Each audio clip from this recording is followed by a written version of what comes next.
Anthony Becker, 3424 South Shore Drive in Purvis. I'd just like to speak on you guys considering this resolution tonight. Village Board, I would like to urge you not to sign this resolution in Madison. To sign this resolution defending this labor-busting bill would engage this village into Madison-style politics, which is something that will only divide our friendly community, which is something I don't think any of us want. Thank you.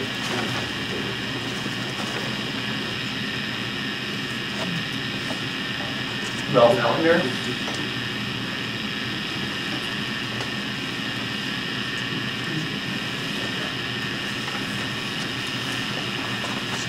I'm Ralph Ellinger. I live at 1831 White Pines Trail. I've lived in the village and previous to that, the town, for about 23 years. First of all, I want to thank each one of you for the consistently good job you do of running this village.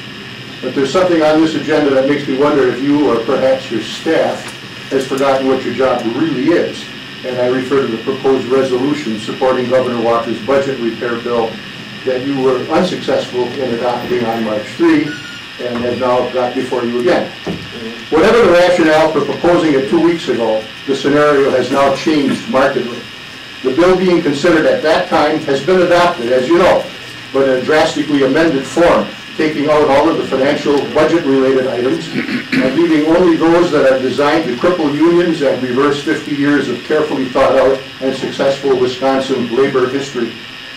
Which bill are you proposing to endorse? The one that cut the cost of government, or the one that merely silences the working class? Keep in mind that you represent all of Richfield, a responsible minority of which would oppose the unnecessary and bitterly symbolic action that you are proposing to take. Also keep in mind that the village deals with only one union and that the relationship with that union has been consistently positive. And particularly keep in mind that the village of Richfield is in fact a shining example of why this bill should be unnecessary. You and your predecessor boards have done a commendable job of conservative budgeting, including hard and constructive negotiating with your one union. If other municipalities or other governmental units have done a worse job, have made foolish or reckless concessions in bargaining, let Richfield stand as an example of how they should change their ways.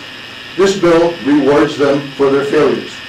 The remedy for doing a lousy job at public sector bargaining is with the electorate. There's a reason you guys regularly do get re-elected in this community, even with the votes of liberals like me. You do a pretty good job. You should hold yourselves out as examples for that, not support legislation that rewards others for doing a bad job. You haven't needed a bill like this, neither should anyone else. Passing this resolution will be a contentious, divisive act, a gratuitous slap in the face of that large segment of our community that works for an hourly wage and for whom any budget cut in the name of austerity has a profound impact on the quality of their lives. This resolution will have symbolic value only, and that value will be negative. It's the wrong message for this very successful village board to send. It's ill-advised. It's wrong. Thank you.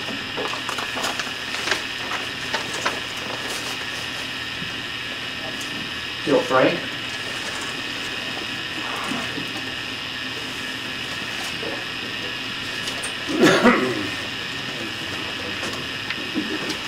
Hi, Gil Frank, 4156 Elmwood Road, Colgate. Okay. The village board should reconsider the resolution of Governor Walker's 2011 repair bill. This bill may have given the tools to control employees' costs, but took away more revenue than the bill could saved by the bill. The impact to the village as a whole is going to shift more monies to the state treasury. It may balance the state budget, but it will take or reduce our minimum services.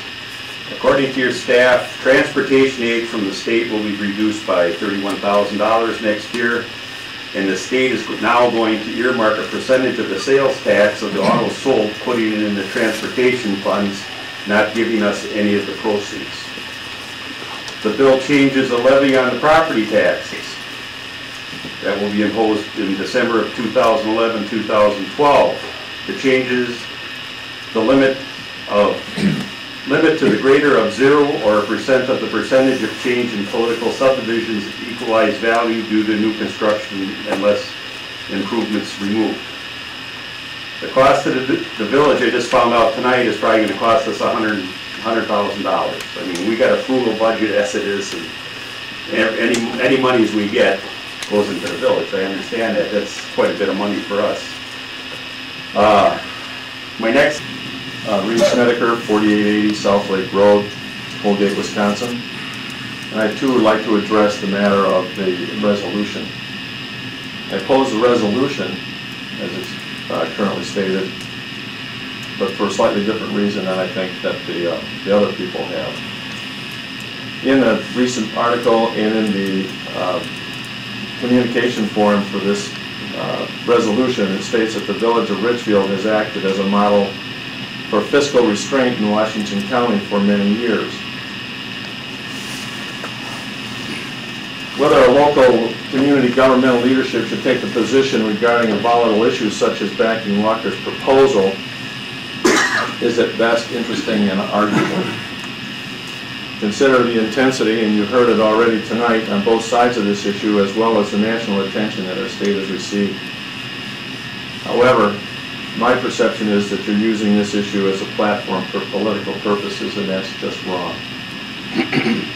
Consider how much of the article that was in the Hartford paper referred to the resolution in the Village of Richfield's view of its fiscal responsibility. Some of the facts that need to be considered is that the Village of Richfield has, by their own admission, taken pride in accumulating approximately $3 million of unspent funds. This is our money, and you acquired it through taxes that we paid. This is our money that you did not need nor spend, but you hoarded it. And I find it difficult to be pleased about this. In these trying times, excess money coming to a government instead of remaining in my pocket is unacceptable. The Village of Richfield increased taxes by 3.95% between 2009 and 2010. In that same time period, the Village of Richfield increased its budget expense by 5.2%. So you increased your spending more than the tax increase that you imposed on us. The Village of Richfield increased its budget expense by 6.8% between 2010 and 2011. These facts are not arguable because the data came directly from the Village of Richfield financial reports. So I believe that the first required measurement of government is fiscal responsibility is taking from its constituents only what is needed. 30 seconds. And the above information, like I said, I quoted is from the Village of Richfield, and that information is backed up on the Citizens for Responsible Government website at richfieldcrt.com, and I thank you for your time.